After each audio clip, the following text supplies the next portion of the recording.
पटना पहुंचे थे और अब पटना में नीतीश कुमार से मुलाकात हुई है। तो ये जो दौरा है वो बेहद महत्वपूर्ण है अमित शाह का, क्योंकि आप समझिए जो चुनाव है अब उसकी तैयारियां बिल्कुल आखिरी चरण में हैं और इस दौरान जो गृह मंत्री हैं वो लगातार बातचीत कर रहे हैं हर लेवल पर, बूथ लेवल से लेकर, और किस तरह से जो राज्य है वहां पर पकड़ बनाई जाए उसकी पूरी कोशिश और कवायद, और इसको लेकर लगातार कई महत्वपूर्ण मीटिंग्स कल रात से ही गृह मंत्री ने ली है और आज भी कई महत्वपूर्ण कार्यक्रम। लेकिन इस दौरान मुलाकात नीतीश कुमार से हुई है। देखिए, सीट शेयरिंग पर अभी भी खुलकर जो बातें हैं वो सामने नहीं आई हैं कि क्या बड़े भाई की भूमिका में ही जेडीयू रहेगा और क्या बीजेपी से 1 या 2 सीट ज्यादा पर चुनाव लड़ना है। लेकिन बड़ा सवाल यह है कि अगर 101 और 102 का समीकरण नीतीश को मिलता है और फिर जो 100 सीटें और 101 सीट अगर बीजेपी लेती है तो बाकी की, खास करके अगर चिराग पासवान की आप बात करें तो उनका क्या इस पर रुख रहने वाला है। जीतन राम मांझी जो लगातार कहते रहे कि हमें भी भाई कम से कम 40 सीट चाहिए, उनका क्या होगा,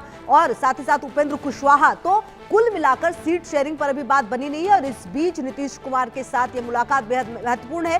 लेकिन एक बात आप समझ लीजिए, सीट शेयरिंग पर चर्चा जरूर नहीं हुई है, अभी तक खुलकर बातें सामने नहीं आई है, लेकिन नीतीश कुमार के ही नेतृत्व में ये चुनाव लड़ा जाएगा, ये बात बहुत पहले ही बीजेपी की तरफ से क्लियर कर दी गई थी।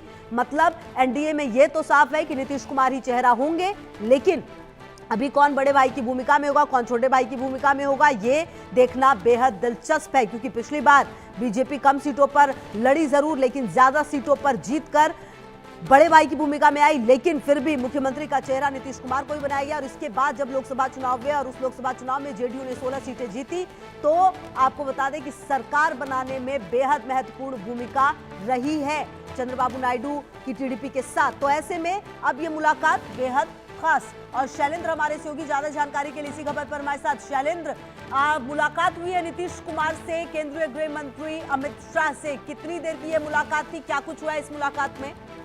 देखिए, मुलाकात इसलिए अहम है क्योंकि बिहार में विधानसभा चुनाव होने हैं और सीट बंटवारा अभी नहीं हुआ। एनडीए का सीट बंटवारा भी होना है, यानी उसका आउटकम निकल कर आना है। अंदर अंदर बातचीत चल रही थी, लेकिन अब ये मुलाकात हुई। आपने छोटे भाई और बड़े भाई की बात की, तो छोटे भाई और बड़े भाई की स्थिति इसी समझ सकते हैं कि अमित शाह मिलने नहीं गए हैं सीएम में, सीएम हाउस से सीएम चलकर आए हैं उससे मिलने के लिए मौर्या होटल में।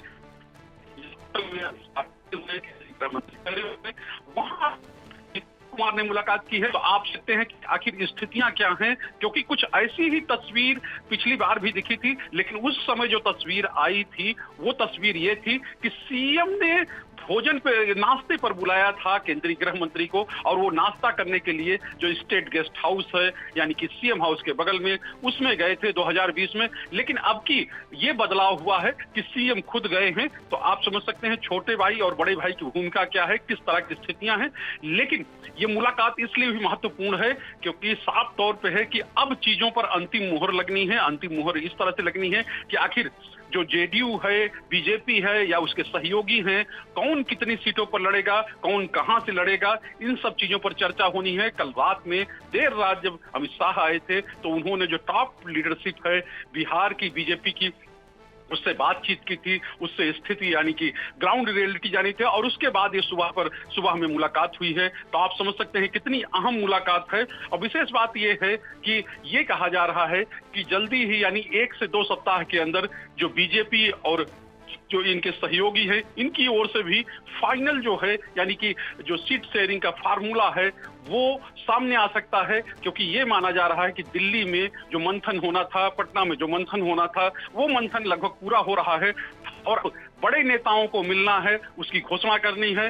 तो उसकी एक तस्वीर ये भी है कि आज नीतीश कुमार यानी मुख्यमंत्री बिहार की मुलाकात केंद्रीय गृह मंत्री अमित शाह से हुई है। और जाहिर सी बात, जब ये मुलाकात हुई है तो कई तरह की बातें हुई, क्योंकि 11 बजे से कार्यक्रम था और 11 बजे के कार्यक्रम। शैलेंद्र, रहेगी लगातार नजर। बहुत शुक्रिया आपका इन तमाम जानकारियों के लिए।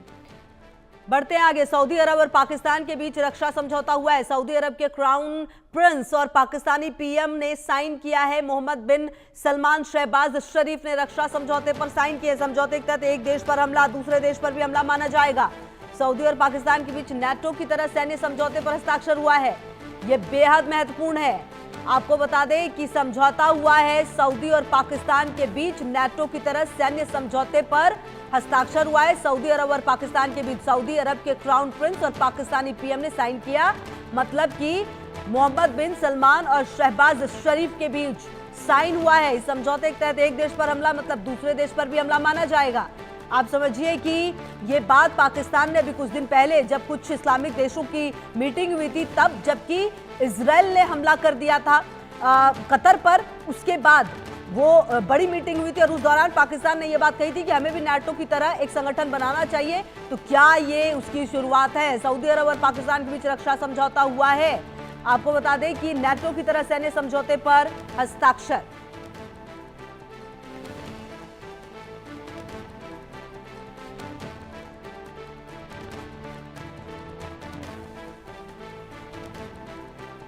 तमाम खबरों पर नजर आप रहिए हमारे साथ, देखते रहिए इंडिया न्यूज।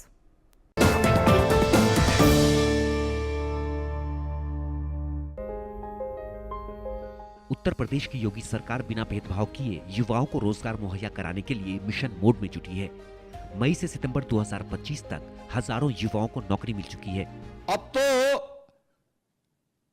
नौकरियों की एक पूरी बौछार हो रही है। सितंबर में यूपी एसएसएससी में चयनित 1510 अनुदेशकों को नियुक्ति पत्र। अगस्त में यूपी एसएसएससी में चयनित 2425 मुख्य सेविकाओं, 13 फार्मासिस्टों को जॉब। अगस्त में रोजगार महाकुंभ में 16,897 युवाओं का चयन। बरेली में रोजगार मेले में चयनित 6000 से अधिक युवाओं को नौकरी।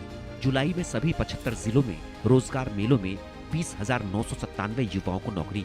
जून में 60,244 पुलिस कर्मियों को नियुक्ति पत्र वितरित। मई में 494 सहायक अध्यापक, 49 प्रवक्ताओं को नियुक्ति पत्र। पिछले 8 सालों में रोजगार मेलों से 4,13,000 युवाओं को नौकरी। निष्पक्ष और साफ सुथरे तरीके से हमारा चयन हुआ है। योगी सरकार की पारदर्शी नीतियों से युवाओं के सपने साकार हो रहे हैं। अगर आप बनना चाहते हैं एंकर या फिर आप में है जुनून एक तेज तर्रार न्यूज रिपोर्टर बनने का, तो आप ज्वाइन करें ITV और इंडिया न्यूज एक्स का media school. ITV next media international school का कोर्स आपको मौका देता है देश के दिग्गज एंकर्स के साथ काम करने का। ITV next media international school में आप बेहद नजदीकी से देख पाएंगे किस तरह से ITV नेटवर्क के दिग्गज पत्रकारों की टीम दिन रात खबरों पर काम करती है। इस कोर्स के दौरान आप सीखेंगे एंकरिंग की एक एक बारीकी उन एंकर्स के साथ जो देश को रखते हैं हर खबर से बाखबर। ITV next media international school का ये कोर्स आपके एंकरिंग स्किल्स को करेगा इतना सशक्त, मजबूत, जिससे आप बनेंगे पत्रकारिता की दुनिया का वो चमकता चेहरा जो दुनिया देखेगी और पसंद करेगी।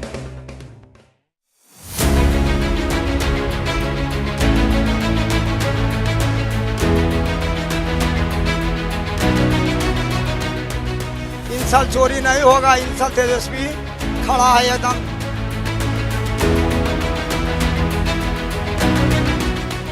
क्या काम करेंगे नीतीश बाबू? नीतीश बाबू तो कभी इधर कभी उधर पलटी मारे में रहते हैं। पिछले 20 साल में जिस तरह से नीतीश कुमार जी की सरकार यहाँ पे रही है, बिहार में मुख्यमंत्री वो रहे हैं, तो किस तरह का काम हुआ है आपके क्षेत्र में? आपको लगता है कि सरकार यहाँ बदलेगी? चूंकि चुनाव है यहाँ कुछ महीनों बाद। यहाँ तो दिखाई पड़ रहा है हमको कि सही चुनाव हुआ है और सही तरह से हर काम सुचारू रूप से चल। खास खबर के सह प्रायोजक हैं MDH देगी मिर्च का तड़का, अंग अंग फड़का। MDH देगी मिर्च और अग्रवाल पैकर्स एंड मूवर्स और जॉली LLB 3 19 सितंबर से सिनेमाघरों में।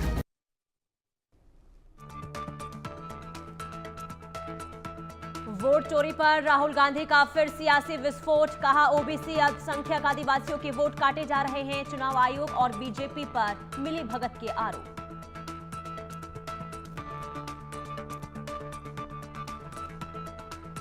बिहार विधानसभा चुनाव को लेकर एनडीए का खास प्लान। पटना में अमित शाह और नीतीश कुमार की महत्वपूर्ण मुलाकात। दोनों नेताओं के बीच इलेक्शन को लेकर हुई चर्चा।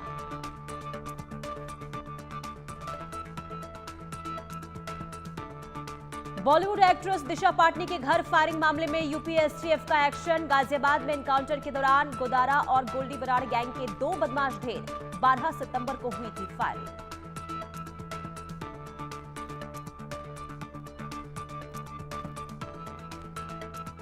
उत्तराखंड में भयंकर तबाही का दौर बरकरार। देहरादून के बाद चमोली में फटा बादल, कई लापता। तो बद्रीनाथ हाईवे पर भरभरा कर गिरा पहाड़, बाल बाल बचे बीजेपी सांसद अनिल बलूनी।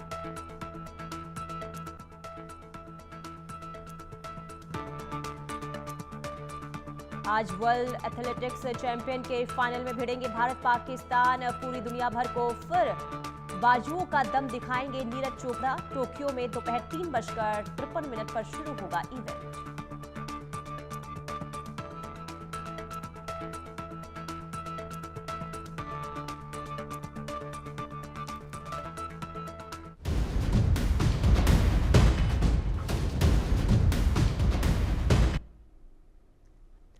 नमस्कार, इंडिया न्यूज देख रहे हैं आप और मैं हूं आपके साथ पुनीता सिंह। बुलेटिन की शुरुआत में बात सबसे पहले करेंगे दिशा पाटनी के घर पर हुई फायरिंग मामले की। अब इस पूरे मामले में एक्शन पुलिस का देखने को मिल रहा है और फायरिंग केस में दोनों आरोपी एनकाउंटर में ढेर किए गए हैं। दोनों शूटर गाजियाबाद में एनकाउंटर में ढेर हुए।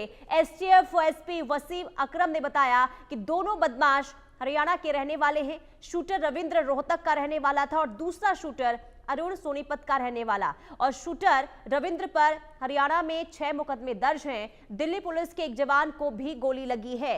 ये बड़ी खबर आपको बता रहे हैं। एसटीएफ की लगातार देखिए जांच पड़ताल हो रही थी। आरोपियों तक पहुंचने की कोशिश लगातार की जा रही थी और सफलता भी हाथ लगी। 2 आरोपियों को एनकाउंटर में ढेर किया गया है। और इसी से जुड़ी एक और बड़ी खबर बता दे, दिशा पाटनी के घर फायरिंग मामले में खुलासा हुआ है। गोल्डी बराड़ रोहित गोदारा गैंग के ये बदमाश थे। 12 सितंबर को दिशा पाटनी के घर पर फायरिंग हुई थी। सीएम योगी आदित्यनाथ ने घटना का संज्ञान लिया था और अधिकारियों को कड़ी कार्रवाई के निर्देश दिए थे, जिसके बाद लगातार इस पूरे मामले में एक्शन अधिकारियों का देखने को मिल रहा था। और इसी बीच एक और बड़ी खबर, दिशा पाटनी के घर फायरिंग मामले में एक्शन और फायरिंग केस में दोनों आरोपी एनकाउंटर के बाद ढेर किए गए हैं और दोनों शूटर गाजियाबाद में एनकाउंटर में ढेर हुए हैं।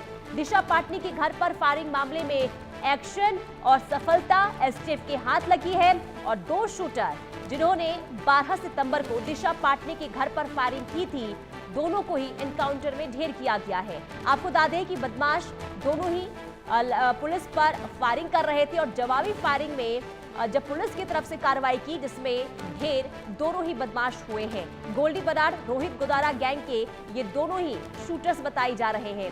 हालांकि आपको बता दें, जिस तरीके से धमकी दी गई थी, चेतावनी दी गई थी इस फायरिंग के बाद और जिम्मेदारी भी ले ली गई थी और तब से ही लगातार इस पूरे मामले को लेकर तफ्तीश जारी थी। और खुद मुख्यमंत्री योगी आदित्यनाथ ने अधिकारियों को निर्देश दिए थे कि जल्द से जल्द इस पूरे मामले को लेकर कार्रवाई होनी चाहिए और काफी कम समय में एसटीएफ ने वो करके भी दिखाया। बदमाशों तक एसटीएफ पहुंची और उसके बाद दोनों को ही एनकाउंटर के बाद ढेर किया गया है। दिशा के घर फायरिंग हुई थी, उसके बाद दहशत का माहौल भी देखने को मिल रहा था और इसके पीछे की जो वजह सामने आई थी वो वाकई में हैरान कर देने वाली थी। यानी कि सोशल मीडिया पोस्ट के जरिए जो रोहित गोदारा और गोल्डी बराड़ की तरफ से बताया गया था, जिम्मेदारी ली गई थी और ये कहा गया था कि टिप्पणी की गई थी संतों को लेकर और यही वजह है कि फायरिंग की गई।